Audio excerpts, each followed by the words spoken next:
Hello. He didn't even look up from his stupid leather notebook, just tapped his pen twice, grunted like some ancient warthog of middle management, and said it, right there in front of the whole team. You're too young to understand policy. I was mid sentence, had the statute number highlighted, even cross referenced the new federal language because apparently basic reading comprehension now counts as rebellion. But nope. I got the sweetie, stay in your lane treatment with a side of smug chuckle. I should have kept my mouth shut, I guess. Let the old boys play audit dress up while the real violations stacked up like unpaid parking tickets outside an IRS building. The worst part? The others just nodded, like background dancers in a musical about willful ignorance. Martin, Senior Director of Compliance, self appointed oracle of gut feelings, slammed the meeting shut with a story about how he once charmed a regulator into rewriting the rules back in '03. That's the culture at Beventech. Follow the dinosaur, even if he's headed off a cliff. I walked out of that conference room, gripping my notes so hard the paper crinkled like a threat. If you're still listening, hey, quick thing. I know 97% of folks who follow these stories don't subscribe. But if this is hitting close to home, if you've ever been dismissed, talked down to, or watched someone fail upward while you hold the real answers, hit that subscribe button. Give the video a like. It seriously helps the team keep telling these stories that don't usually get told. Anyway, my official title was Policy and Regulatory Documentation Associate, which is corporate for please shut up and organize the folders. I didn't shut up. Not really. I just took a different route. I started staying late, not to brown nose, but because I needed the quiet. Needed to see how far the rot went. And, oh, it went deep. We had vendor contracts referencing statutes that were sunsetted 6 years ago. Our data handling policies were based on frameworks 2 federal cycles behind. One clause still referenced fax machine transmissions. And Martin? He'd slap a post-it on a draft and call it approved. I wasn't some intern fumbling through a summer job. I came from a federal fellowship. I'd sat in on oversight committees. I watched agencies fine companies into oblivion for less than what Martin considered legacy methods. And the thing is, he wasn't evil. He was just lazy, arrogant. A man convinced his handshakes were stronger than subpoenas. But those kinds of men only stay untouchable until the audit clock strikes midnight. By week 3, I drafted a full revision of the internal compliance manual. Every outdated clause flagged, every federal update embedded. I linked every policy line to its source statute and made sure even the footnotes had footnotes. I saved it in our revision system, named it Internal Rev Policy E. Alvarez Draft, and time-stamped every change, and then Martin found it. By Monday morning, my name was scrubbed from the metadata. His version, clunky, half-done, still quoting obsolete frameworks, was live in the system. Circulated to leadership, marked as final. I didn't raise hell. I didn't even mention it. But I made one change to my habits that morning. I stopped drinking coffee at my desk, started keeping my flash drive on me at all times. And every email, every file edit, backed up, labeled, archived. Because if Martin was willing to bury my work, I knew damn well he'd try to bury me next.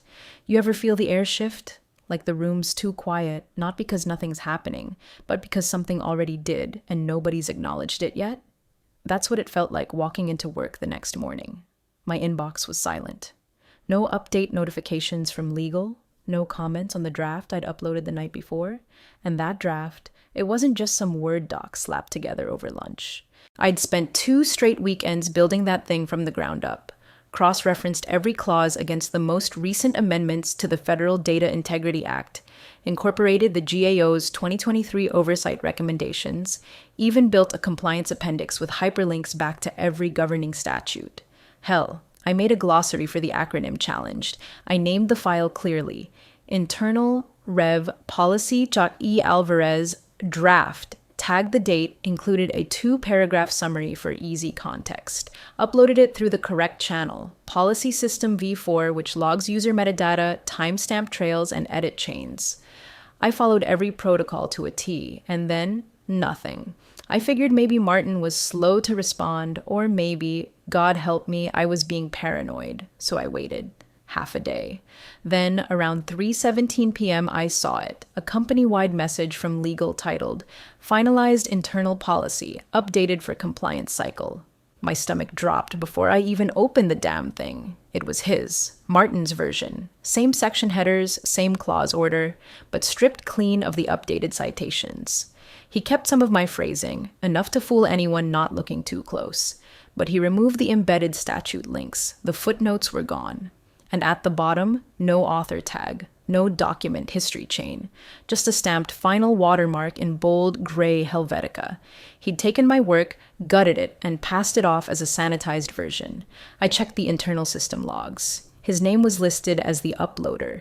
The version history had been wiped, which meant he'd either exported it offline and re-uploaded, or he'd sweet-talked IT into doing a back-end scrub. Either way, my fingerprints were gone, at least the ones he could see.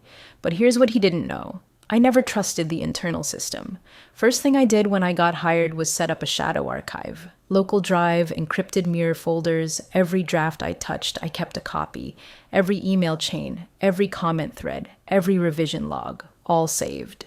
All backed up, all untouched. So I sat there, hands folded, watching the Slack thread light up with people patting Martin on the back like he'd personally wrestled policy into submission. Great work on getting that out so fast. Thanks for the update, Martin. I didn't reply, didn't react. But I opened a new document on my local drive and titled it, M version R5's a draft. Compare. And then I got to work. Side by side, clause by clause. I highlighted every omission, every federal requirement he'd skipped, every risk exposure he'd reintroduced with his shortcutting. I timestamped the change logs from my original upload, compiled screenshots of my version in the system the night before. I even flagged the discrepancy between document metadata and our compliance submission form, which still showed my user ID as the initial uploader. I didn't plan to use it. Not yet. But I wasn't going to get blindsided again. The sting of being dismissed was still fresh, still burning under my ribs like a pulled muscle you forget about until you twist wrong. That's the thing they never teach you in the fellowships. What to do when someone steals your work and smiles while doing it. So I stopped looking for recognition. I started preparing for war. And I didn't tell a soul. The first ripple hit on a Thursday morning, buried halfway down a routine company-wide memo. The subject line was innocent enough. Policy hygiene and partner oversight review. But those of us fluent in corporate disaster knew the translation. Someone screwed up, and the feds might be coming. The email hinted at increased scrutiny and a randomized compliance sample stemming from external vendor interactions. I read it 3 times, each line tightening something in my chest. This wasn't routine. This was a storm front, and Beventech was already wet. By noon, Martin's door was closed. First time I'd seen that in 2 months. He called in team leads one by one. Files were flying. Drafts being pulled, renamed, reshuffled. And just like that, my access to certain shared folders vanished. Subtle, not a lockout, just permissions quietly altered. Slack channels I used to monitor suddenly marked private. When I pinged Martin for the clarification, his reply was just one line. Sit tight. This doesn't involve your scope. That's when I knew. They weren't fixing anything. They were building lifeboats, and I wasn't on the manifest. Friday morning, I got confirmation. Not through any formal notice, of course. I was walking past the second-floor printer on the way to refill my coffee when I saw it. A single sheet, face up in the output tray. A team assignment grid for the preliminary audit simulation. My name wasn't there. Not even in the appendices. They'd scrubbed me completely. Even Karen, who once accidentally sent a typo-laden vendor invoice to the wrong branch of the Department of Energy, had a role. But not me. Not the person who'd written the only version of the policy that actually aligned with current law. I didn't say anything. Just kept walking. But I stopped by the IT floor instead of the break room. Back at my desk, I started watching traffic. Who was pulling files? When? And from where? Our internal system didn't log specifics, but if you knew how to cross-reference timestamps with badge swipes and shared drive pings, you could triangulate enough to build a timeline. And what I saw made my stomach lurch. Martin had downloaded my original draft, not his version, mine. The one with the embedded statute links and full audit trail. He accessed it late Wednesday night, just before submitting another document labeled Policy Backfill 2024 Final V2 to Legal. That's when it clicked. He didn't just scrub my name from the records. He was cherry-picking pieces of my work now to retroactively plug into his mess, trying to patch it up just enough to survive a surface-level review. A compliance Frankenstein stitched together from whatever scraps he could find, but sloppy, desperate, and still nowhere near federally clean. Around 3 p.m., I got my first real breadcrumb. Brian from procurement, quiet guy, paranoid about everything, forwarded me a screenshot from a private Slack thread he wasn't even supposed to be in. It was Martin messaging one of the audit prep leads. Martin, if anything leaks, Alvarez is expendable. Keep the trail clean. That word, expendable. I stared at it for a long time, like it was written in blood and every letter pulsed. I didn't reply, just archived the message, exported the image, saved it to 2 separate encrypted drives, and uploaded it to a dead drop cloud I'd been maintaining since week 1. Call it paranoia, call it preparation. Either way, it was my insurance. Because now it was official. They were building a narrative, and I was the twist ending they planned to bury in footnotes. They showed up on a Tuesday. No warning, no courtesy call, no, just a heads up from legal. 4 of them, badges clipped high, expressions already bored but sharp underneath. One carried a wheeled laptop case that clicked like a countdown with every step. They walked straight past reception, straight through the glass doors marked authorized staff only, and posted up in the war room on the 3rd floor. Word spread fast. Audit. Real one. Regulatory. Not internal. By 10:13 a.m., Martin had called a team sync. By 10:17, he was already sweating through his collar. He tried to play it cool, cracking a joke about how many auditors does it take to kill a coffee budget, but no one laughed. Not even the usual bootlickers. Everyone could feel it. This wasn't an exercise. This was the real thing. And for a company like the Beventech, where we handled data for 2 federal agencies and a dozen municipal partners, that meant blood in the water. At 11:20 Dow, they made their first request, the most recent finalized compliance policy and the change log history. 10 minutes later, external vendor contract records tied to a supply chain partner in the Southwest region. That was the one. The breach we'd all heard whispers about. A vendor we'd onboarded under accelerated pre-clearance at Martin's insistence. I'd flagged that file 6 weeks ago, noting the lack of data encryption clause and the mismatch in jurisdictional language. Martin called my concerns theoretical and filed it anyway. By noon, I saw him, the lead auditor, furrow his brow while reading something on screen.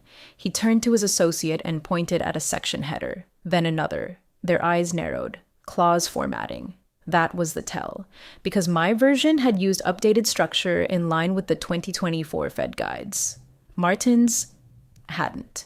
His kept the clunky pre-2021 numbering system with inconsistent indentations, and there it was, the inconsistency they'd sniffed out. They weren't just reviewing, they were comparing. At 1:04 p.m., I got the message. E. Alvarez, please report to room 3B. No sender, just system issued. I stood up slowly, grabbed my notebook, slipped my badge into my back pocket, and walked down the hall. Martin was already in the room, leaning against the wall like some overworked consultant, trying hard to look unbothered. I sat down across from him. The 2 auditors sat to my right. One of them had my original draft open on a screen. The file name was still there. Internal Rev Policy E. Alvarez Draft. And then Martin did it. Smiled that smug, too-practiced smile and said, "Let's keep this simple, yeah? Just tell them you helped draft the parts I didn't have time to finish." I didn't blink. I didn't move. I let the silence stretch just long enough for it to get uncomfortable. Then I leaned forward and asked, "Do you want the signed version or the correct one?" Everything stopped. The auditors turned. Martin's mouth parted slightly, like he hadn't anticipated I'd speak. I pulled a single printed sheet from my folder, the clause comparison chart I'd built, just in case. On the top corner, it had a timestamp. Under it, my system ID. I slid it across the table. No one said anything for a long, long moment. Then the auditor clicked his pen and said, "Let's start over. Ms. Alvarez, can you walk us through your version?" And just like that, the room flipped. Martin was no longer the expert. I was.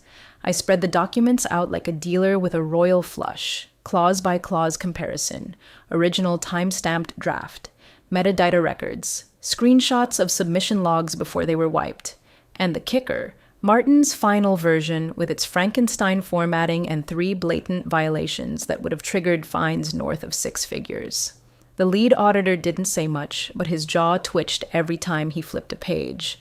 That was all I needed. Martin tried to spin it, said I'd assisted with early drafts, but didn't understand the nuance of stakeholder prioritization. The man actually used that phrase with a straight face, like it was a TED Talk and not an active compliance investigation. I didn't even look at him. Just kept answering questions like I had nothing to hide, because I didn't.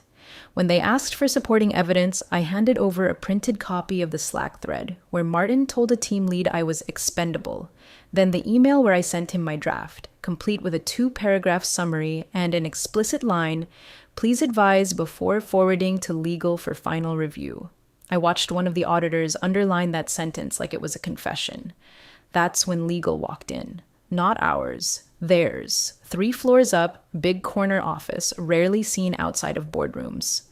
She sat down, skimmed both versions, and asked a single question. Which draft was signed and submitted? Martin shifted in his seat. The silence made the room feel humid. I answered before he could, because I knew he'd lie. His was submitted. Mine was scrubbed. She nodded once and wrote something down.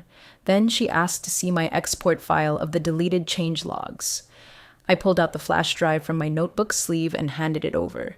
That drive had everything. Every version Martin opened, every edit he reversed, every section he deleted with my name still in the comments. She plugged it in without a word.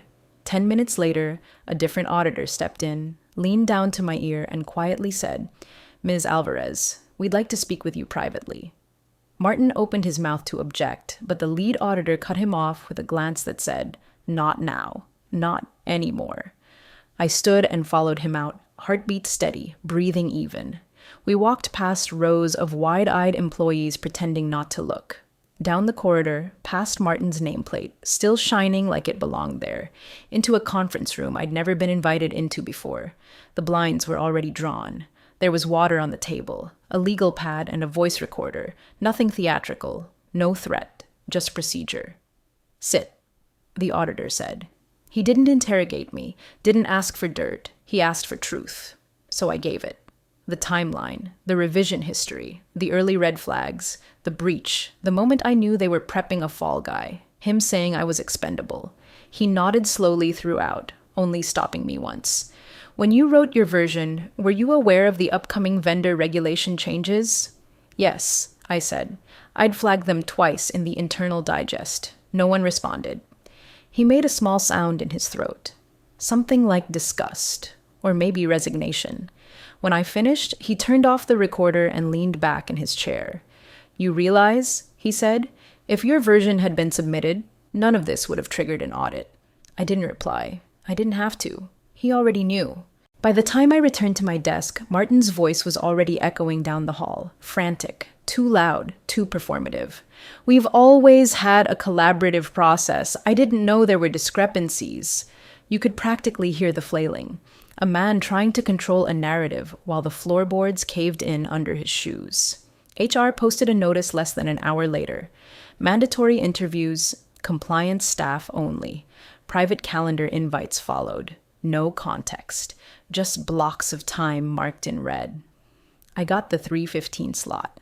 When I walked into the room, I found HR, legal, and someone new, an executive assistant from the board, eyes sharp and quiet, tapping notes directly into a tablet like a courtroom stenographer.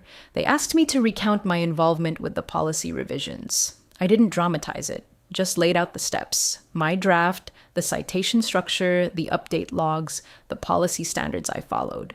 I named every regulation I incorporated, quoted 2 of them from memory. I watched one of them glance down at her binder like she was double-checking me. She didn't have to. I was right. Then came the quiet moment that shifted the energy. The legal rep leaned in and said, "Our current file version doesn't name you in the authorship logs. Are you certain yours was the source material?" "I'm sure," I replied. "But don't take my word for it. Check the metadata."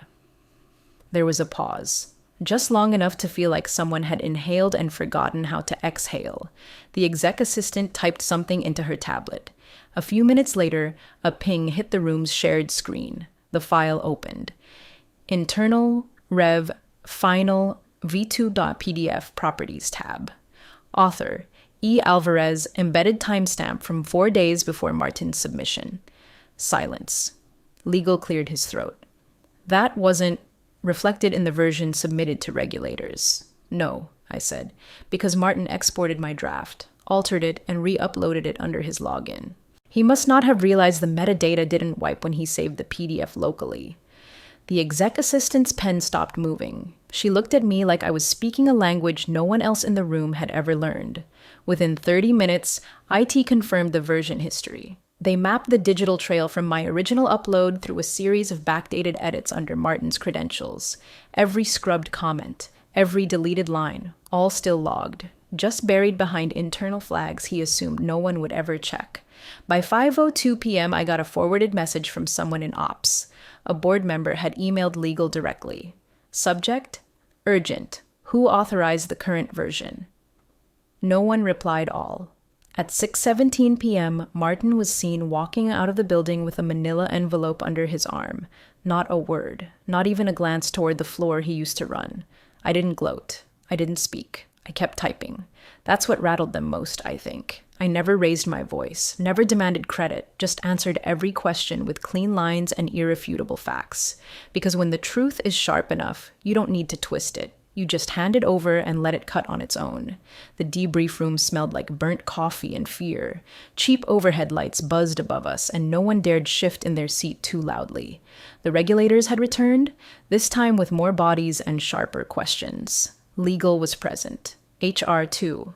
And Martin, sitting 2 chairs away from me, looked like a man rehearsing denial in real time. Eyes darting, fingers twitching, knee bouncing like it had a secret. It all came down to a single page. The lead auditor laid it flat on the table. The final compliance policy submission. The one Beventech had proudly logged to the Federal Registry. Highlighted clause inconsistencies. Mismatched language referencing repealed provisions. One item literally copy-pasted from a framework retired in 2019. Then came the question, who signed this revision? The room froze. Martin's lips parted, but no sound came out. Just the wheeze of a man realizing he'd bet everything on everyone else being dumber than him. He cleared his throat. The version was compiled with input from... The auditor cut him off. Who signed it? Martin looked at legal. Legal looked at me, and I didn't hesitate. I did, I said, but not the one you reviewed. I reached into my folder and pulled out a printed copy, stapled, time-stamped, clause-indexed, and statute referenced. The cover page had my full name and system ID. I slid it across the table like a chess piece landing on check. This is the original version, authored, signed, and submitted internally 4 days before that one was filed under Mr. Vexler's login. It was later deleted from our archive. I retained my copy. The room didn't move for a breath. Then one of the regulators picked it up and flipped straight to section 6.2, the one Martin had butchered. She ran a finger along the paragraph and nodded once. This would have passed. Those 4 words cut sharper than anything I could have said. They weren't angry. They weren't disappointed. They were just fact. Cold, clinical, devastating. Across the table, Martin sank back into his chair like gravity had finally remembered him. The auditors conferred for no more than 3 minutes. When they returned, the tone had changed. No more pretense, no more small talk. They began asking pointed follow-up questions, not to me, but to legal. Who reviewed the internal document trail? Why wasn't the metadata discrepancy flagged prior to submission? Was the deletion of prior drafts sanctioned? The answers were all variations of, we'll need to verify that. Martin didn't speak again, not even when the lead auditor turned to him and said flatly, until this is resolved, your access credentials are to be suspended pending further review, effective immediately. He blinked. Wait, you're suspending me? Legal just stood up and started collecting papers. No ceremony, no defense, just the quiet end of a man who thought erasing someone else's work would make it his own. I watched him go. No expression, no satisfaction, just clarity. Because this wasn't about revenge anymore. This was about the integrity he tried to bury and the signature he forgot to steal. The apology went out on company letterhead, 2 full pages of polished regret and commitment to excellence boilerplate. But if you knew where to look, the message was clear. In paragraph 3, we acknowledge discrepancies in our internal policy revision process. In paragraph 4, we are reviewing procedures to ensure that all employee contributions are accurately reflected. And in the final line, we thank those individuals whose diligence maintained our compliance posture during this review. They didn't name me, but they didn't need to. The next morning, my badge pinged access to a folder I'd never seen before. Policy Council, internal drafts. It wasn't just some shared drive, it was the inner circle. The people who actually wrote the frameworks behind Beventech's public face. Up until now, that council had been stacked with legacy directors and senior council types, people with polished voices and sanitized emails, people like Martin. Now there was a new name on the invite list. E. Alvarez. No announcement, no welcome message, just quiet access.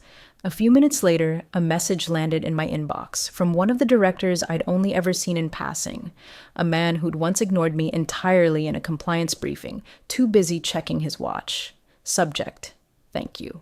Body: your work saved us. If you ever want a seat at the next drafting session, it's yours. That was it. I didn't reply right away. I stared at the message, reread it twice, then flagged it under a folder I'd created months ago when all of this started. I'd named the folder Contingencies. Now it felt more like closure. HR sent out an email later that afternoon, too. Subject: Organizational Realignment, Q3 Updates. I skimmed the list of name changes and title shifts. 3 directors reassigned. 1 VP transitioned to an advisory role. And Martin Wexler? Nowhere. His name didn't appear at all. Not in transitions, not in acknowledgements, not in the system directory when I quietly searched it an hour later. Just gone. Like a corrupted file that someone finally had the guts to delete. And no one said a word. No announcement. No farewell party. No LinkedIn post with the classic "on to new adventures" caption. Just silence. I didn't feel triumphant. I didn't walk taller. If anything, the weight of it sat heavier now, because I hadn't wanted him ruined. I just wanted the policy fixed, the system to do what it promised. All those quiet nights rewriting frameworks and chasing citation links. I wasn't doing it for recognition.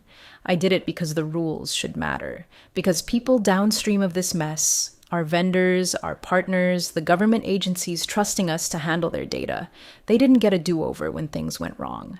And if I'd stayed silent, we'd be facing fines, lawsuits, maybe even blacklisting. So no.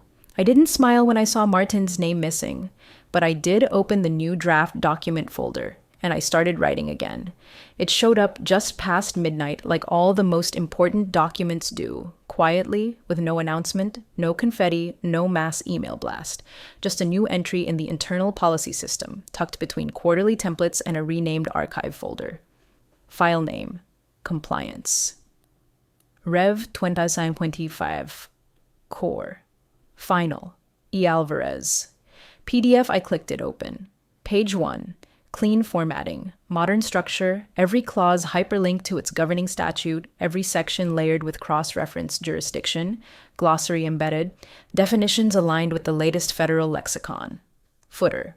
Authored by E. Alvarez. No red lines, no edits, no supervised by tags. Just my name. They didn't ask for a presentation.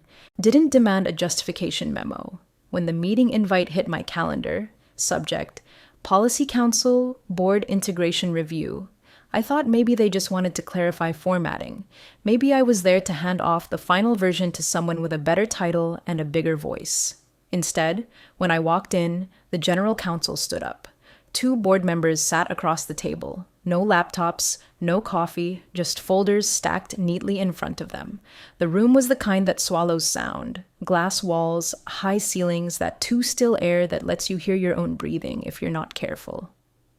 Ms. Alvarez, one of them said, thank you for joining us. They didn't review the draft. They already had.